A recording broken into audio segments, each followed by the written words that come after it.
Sakit ng ulo ko yan Pag di noon. pala nag-hit yung isang kanta, papalitan na ng bago. One day lang. 1 day lang. Pag walang nag-request sa Sa radyo, radyo, walang tumawag, laglag ka na agad.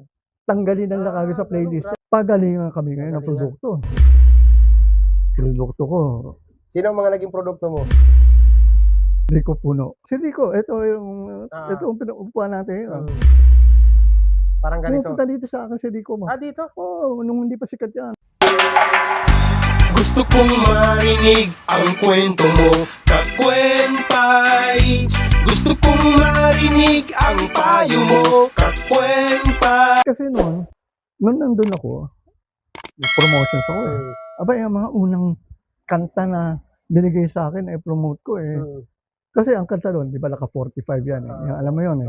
Kasi ako, may pagmamalaki ko yung sarili ko in terms of naranasan ko yung 45, yung maliit na plaka, yung 33, tapos yung cassette, nauso yung cassette, yung nawala na yung plaka, cassette naman. Tapos naging CD. Alam mo, nadaanan ko yung evolution na yan kasi hindi namin nalalaman, hindi namin alam kung ano mangyayari sa music industry. Sabi ko, magbabago na naman to hanggang naging digital na. Sabi ko, wala na tayo binibenta dito. Ang umpisa ko talaga sa radio, TV. Kasi yun ang kunuan eh. Okay. Ang hirap sa radyo, lahat gusto pumasok sa radyo. Lahat ng mga record companies. Labanan yan. Pumasok ang tanong dyan eh, paano mo mape-penetrate yan na ikaw ang pagbibigyan nila, natutugin nila yung mga kanta na galing sa kumpanya mo na ikaw ang papaboran nila. Nasa kamay ko. Nasa kamay mo yung ang kapalaran ng kanta. kanta. At saka nung singer. At saka nung kikitain ng record label. Lahat. Parang ikaw yung sasambahin talaga nila. Kasi hindi ko mapahit yan, at 2 months lang ang kailangan kong gawin para mapahit yan. 2 months or less. Pag hindi ko nagawa yan, tapos na ang boxing. Baka wala pang 2 months eh, hit song na. Either mag-hit or wala. Bukya pa ko lang. So, kailangan pag pinasok ko doon, 1 week pa lang, may trend na kung mag-hit o hindi. Para malaman ko kung anong strategy na papalitan ko o gagawin. So talagang sakit ng ulo ko yan Pag di pala nag-hit yung isang kanta, papalitan na ng bago. Hindi, actually, ganito lang yan eh. Hindi na 2 months. Alam mo, 1 day lang. 1 day lang. Pag walang nag-request sa radyo, walang tumawag, laglag ka na agad. tanggalin na lang kagad sa playlist yan. Kasi alam mo, ang radyo, ang higpit pala, no? mahigpit ang radyo kasi ang playlist ng radyo, puro ano na yan, hit. Kumbaga, ayaw nilang tanggalan ng isang ano yan, para mapagbigyan ka lang. Kasi nire-request ng mga listeners yan. So pag may papasok na bago yan, may tatanggalin silang isang kumikita lang sa kanila. Na mawawalan sila ng listener pag tinanggal. Radyo talaga nung araw. So labanan yan talaga. I mean, ganun ang eksena nun. So pagalingan kami ngayon ng produkto. So ang talong dyan is, yung mga produkto ko ba? Produkto ko. Sino ang mga naging produkto mo? Rico Puno. Rico Puno. Rico J. Bago lang si Rico J. Puno, di ba hindi pa siyang kilalang kilala? Hindi, ganito eh. Okay, bigyan kita lang background kay Rico at saka ako. Alam mo ako, karamihan ng mga pag-uusapan natin ngayong hapon, ngayong araw na ito, karamihan ng mga singers na tinulungan ko, na sumikat, halos lahat sila, nung na-meet ko o nakilala ko, hindi pa sila sikat, hindi pa sila kilala. Walang pangalan. Kumbaga, wala pa lang talaga. Talagang titignan mo ganyan. Wala pa talaga. Sisikat siya. Parang gano'n. Parang gano'n. Pero tignan mo naman ngayon. Anyway, ito na yun eh. Ito ayun si Rico, ito yung pinaupuan natin ngayon. Parang ganito. Pumupunta dito sa akin si Rico mo. Dito? Oo, nung hindi pa sikat yan. Dahil binubuk ko yan kung saan-saan eh. Kasi sikat na siya sa mga bar, pero wala pa siya recording noon. So sabi ko, Rico, meron tayong show. Kaya lang, kain ka muna sa bahay para so dito, upo yan. Tapos kakain yan doon.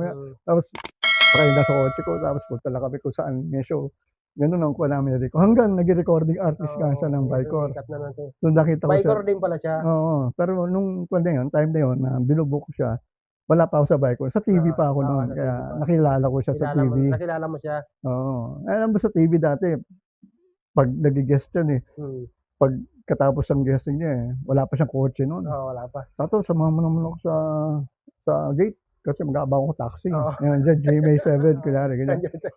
So, ayaw niya yung nag-iisa siya nag-aabang. So, sasama ko siya. Kasi kahit pa paano, may pangalan na siya eh. No, hindi pa, wala pa. Pero Wala pa. wala lang. Gusto lang niya may kasama siya habang ano. Hanggang eto na, nung sumikat siya, na-invite kami sa Malacanang. Ang kasama ko noon si Freddy Aguilar. Fred Aguilar, hindi pa rin sikat. Hindi pa masyado. Nung nasa Malacanang kami, kasama ko noon nando si Rico J. Eto nga, yung storya namin noon. Nung pagkatapos ng party, nung sa Malacanang, di madaling araw na, nung sinabi ni Imelda na, pwede lang kayong umuwi. Thank you for coming. Anyway, sabi ni Rico sa akin, Tato, sumama ako. Sasama pa ba kita rito? May kotse ka na. Hindi. May kotse na siya ng time na yan. May kotse na siya. Sumama ako sa parking lot para ako. Ayoko naman maglakad na mag-isa. Pagdating ko doon sa parking lot, kita ko Mercedes-Benz na bago. Biro mo, taxi ka lang nun.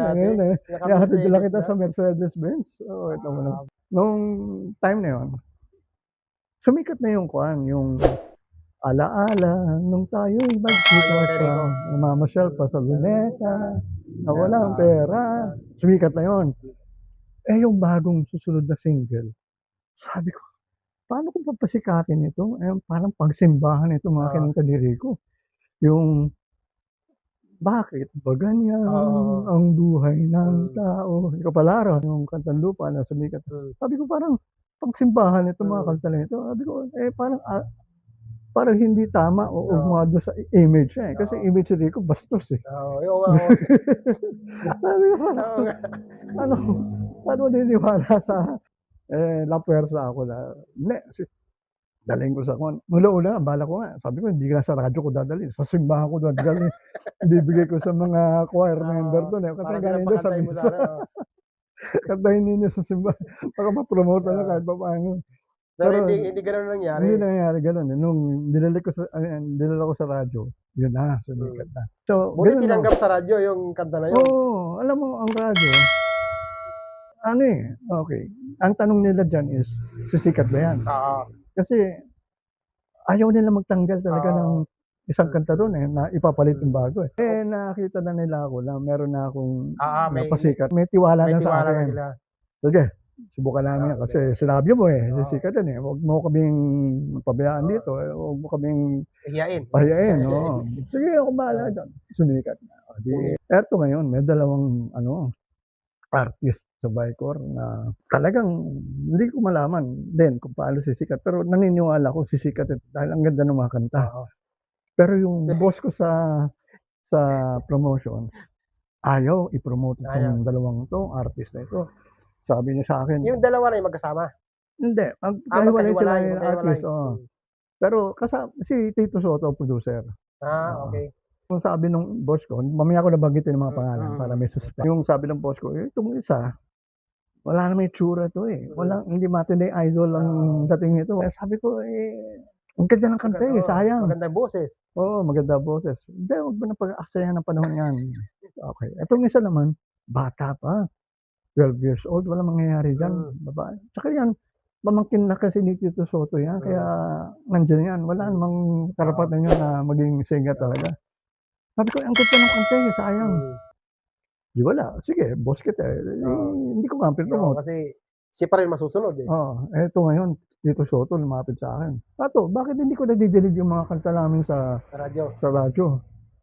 Sabi ko, tapatin kita. Ayaw ng boss ko. Bakit? Kasi itong isa, bata pa lang daw yan. Walang market yan. Ito naman isa, hindi naman daw gwapo. Walang tsura. May tsura pero hindi May tsura, pero hindi naman daw matining idol.